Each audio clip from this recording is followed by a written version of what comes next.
All I can say on this, because I don't want to get ahead of Senator Rubio, is that the President Bukele has graciously offered tremendous degrees of cooperation with the United States on all things migration, and we're hoping that will provide a framework for migration cooperation all throughout the region. And I think it's very clear that President Bukele is going to be a very great and strong partner for this administration and for the United States. And how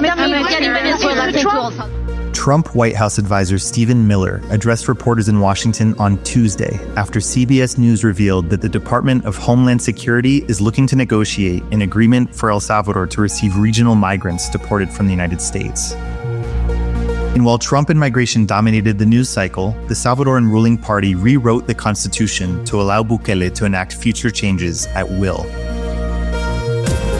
I'm Roman Gressier, the editor of El Faro English. It's Friday, January 31st, and this is Central America in Minutes. In Nicaragua, the house arrest of Daniel Ortega's brother relates more to El Salvador and Honduras than to Guatemala. In the case of Guatemala, they say globalism comes to die at CPAC, but in El Salvador, it's already dead. Central America in Minutes on El Faro English. On Wednesday afternoon, the Bukele-controlled Legislative Assembly ratified the most drastic change to the Salvadoran Constitution since it was passed in 1983, without public debate or parliamentary study. The changes will allow the Constitution to be reformed by 3/4 of legislators in the same 3-year session, rather than being first approved by one legislature and ratified by the next, with a legislative election in between. The ruling party Nuevas Ideas, which now holds 90% of legislative seats, first passed the changes on April 30th, 2024, on the last day of the prior legislature. The legislators violated a 2017 Supreme Court ruling that any change must be enacted 6 months before the end of term and prior to the assembly elections, which were held months earlier in February 2024. Nuevas Ideas claimed that the point of the reform was to allow for the elimination of unpopular public financing to political parties, that is, the opposition, from the Constitution. The reform has drawn sharp criticism from civil society groups and constitutional experts. Quote, "Does the majority not have the right to learn in detail what this constitutional change proposed by Nuevas Ideas would imply?" wrote 18 civil society organizations last May. In an April 26 editorial anticipating the change, Central American University said the reform, quote, "would absolutely contradict the spirit of the Constitution and would be the umpteenth signal of the consolidation of an authoritarian, dictatorial regime," close quote. For more on El Salvador's constitutional changes, go to our front page at elfaro.net/en and read our A1 story. With the stroke of the pen, Bukele rewrites Constitution to allow changes at will.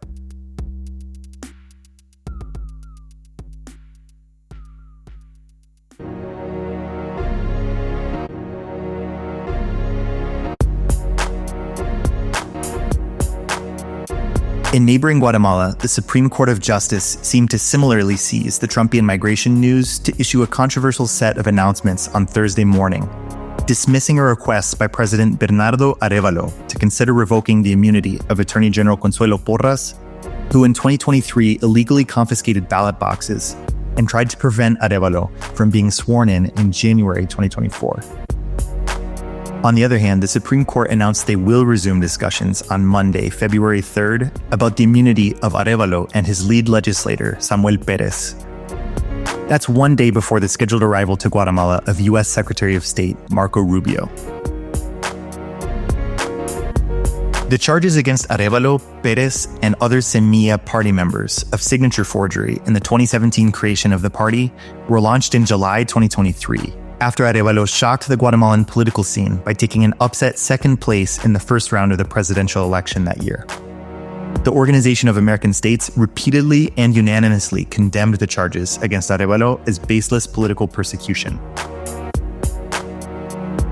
This week, the Guatemalan Congress backpedaled on a decision made just days earlier to reinstate Semilla as a legislative bloc, continuing to limit their participation in Congress. And prosecutors mounted charges against yet another member of the party, lawyer Eduardo Masaya Juarez, who's competing for the presidency of the Bar Association, which will have an important say in the election in 2026 of the next Attorney General. and Arévalo's thus far deferred promises to reform the corrupt judiciary. In Honduras, President Xiomara Castro has responded to Trump's return to the White House with a sharply different tack than Bukele and Arévalo, who have both leaned into migration cooperation. As we discussed in episode 12, and with weeks before the March primary elections in Honduras, Castro has threatened to cut the slackline of U.S. military bases in the country. Now she's joining with other nations in rallying for a regional political front against Trump's deportation agenda. On Monday, Castro convened an emergency summit of the Community of Latin American and Caribbean States, or CELAC, to discuss migration, the environment, and regional unity. Castro is currently the president pro tempore of CELAC until Colombia's Gustavo Petro assumes the helm this year. Castro said that Petro had encouraged her to convene the emergency session on the heels of a diplomatic crisis with Washington over the deportation to Colombia of migrants on U.S. military planes.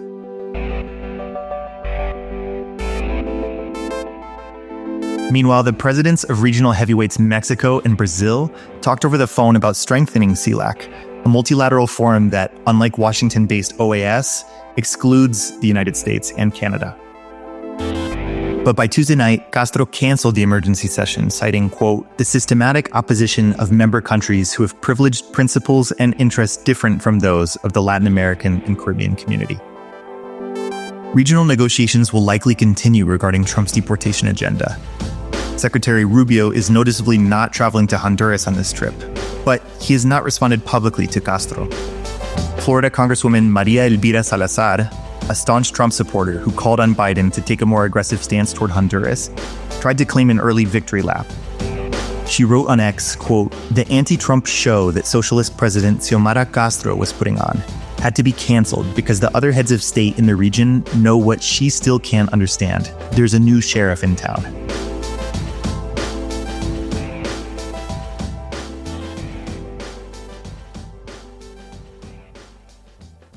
Last, we turn back to El Salvador, where a new journalistic investigation by Focos found that people menstruating in prison under the state of exception lack access to sanitary pads, tampons, menstrual cups, potable water, clean linens, and medicine for recurring vaginal infections.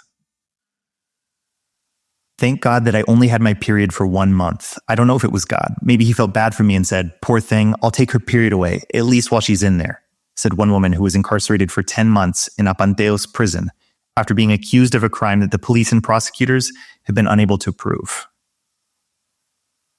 This month, 20 countries at the UN called on El Salvador to end the state of exception, as the Inter-American Commission on Human Rights did in September 2024, citing sweeping human rights violations. Find the full investigation in Spanish at focostv.com.